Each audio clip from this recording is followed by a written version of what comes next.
Hello everyone, welcome to EduTap. So in today's 10 minutes a day series, we are going to discuss the topic penalties under FEMA. So अगर आप FEMA के against जाते हैं, कोई भी contravention करते हैं फेमा की या फिर आरबीआई ने जो इसके अंडर रूल्स रेगुलेशंस नोटिफिकेशंस दिए उनके खिलाफ जाते हैं तो पेनल्टी लग सकती है कितनी, जितना सम इन्वॉल्व है उसका 3 टाइम्स। कि 5 लाख का सम इन्वॉल्व है तो 15 लाख तक की पेनल्टी लग सकती है, और जहां पे अमाउंट क्वांटिफाइबल नहीं है, कैलकुलेटेबल नहीं है, तो वहां पे 2 लाख रुपीज तक की पेनल्टी लग सकती है। अगर कोई कंटिन्यूअस कॉन्ट्रावेंशन करता है तो एडिशनल पेनल्टी लग सकती है up to 5,000 rupees for each day of continuation. जब तक आप लगातार कॉन्ट्रावेंशन करते जा रहे हैं तो फिर 5,000 की एक्स्ट्रा पेनल्टी पर डे के हिसाब से लगती जाएगी। अगर कोई person foreign exchange, foreign security या इमूवेबल प्रॉपर्टी एक्वायर करता है इंडिया के बाहर, जितना फेमा में अलाउड है उससे ज्यादा एक्वायर कर लेता है, तो जितना सम इन्वॉल्व है उसका 3 टाइम्स पेनल्टी लग सकती है, और साथ के साथ उतने की ही जो इंडिया में प्रॉपर्टी है वो भी कॉन्फिस्केट की जा सकती है, जब्त की जा सकती है। अब जो एडजुडिकेटिंग अथॉरिटी होती है वो रेकमेंड कर सकती है upon the satisfaction of the directorate of enforcement कि इस पर्सन के खिलाफ ना क्रिमिनल प्रोसीडिंग स्टार्ट करो।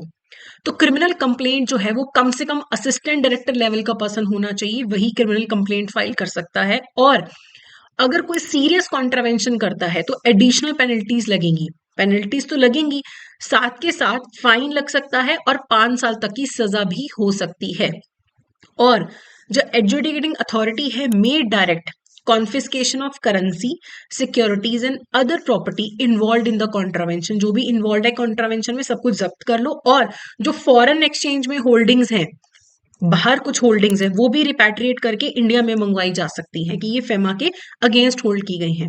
अब ये सब कुछ मान लो मेरे अगेंस्ट हो रहा है, मैं इसके अगेंस्ट अपील करना चाहती हूँ कि आप मेरे साथ गलत कर रहे हो, तो मैं पहली अपील कर सकती हूँ स्पेशल डायरेक्टर अपील्स के पास।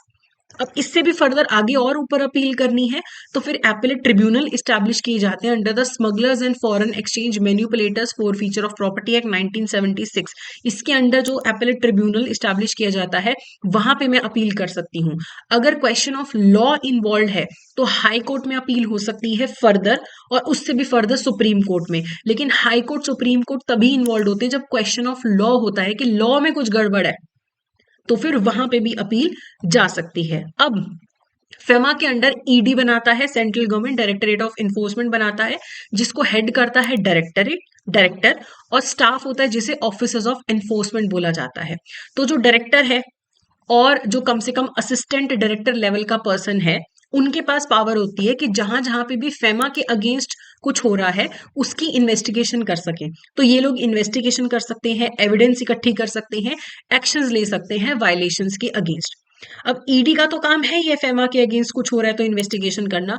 सेंट्रल गवर्नमेंट बाकी डिपार्टमेंट जैसे कस्टम, एक्साइज, पुलिस वालों को जो कि कम से कम अंडर सेक्रेटरी के हों, उन्हें भी पावर दे सकता है कि तुम भी इन्वेस्टिगेशन कर सकते हो फेमा के अगेंस्ट अगर कुछ हो रहा है।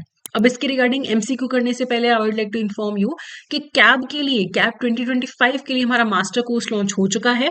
इसमें आपको रिकॉर्डेड क्लासेस मिलेंगी, एग्जाम से पहले live classes, notes, test series, MCQ, सब कुछ इस एक कोर्स में अवेलेबल है।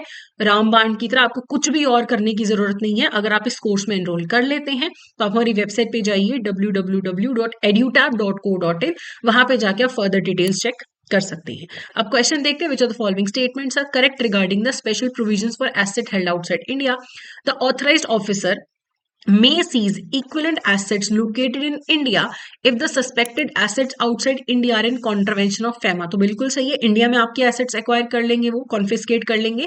Question of law arising from the appellate order may be appeal to high court, बिल्कुल सही। जहां पे क्वेश्चन ऑफ लॉ है वहां आप हाई कोर्ट जा सकते हो, उसके बाद सुप्रीम कोर्ट जा सकते हो। अगर कंटिन्यूइंग कॉन्ट्रावेंशन होता है तो एडिशनल पेनल्टी लग सकती है up to 5,000 for each day, correct. Any person aggrieved by an order of seizure may appeal to special director and subsequently to the appellate tribunal, बिल्कुल सही। तो सारे के सारे स्टेटमेंट जो है यहाँ पे करेक्ट है, तो डी जो है करेक्ट ऑप्शन है। तो ये था हमारा आज का session. That's it for today, thank you so much.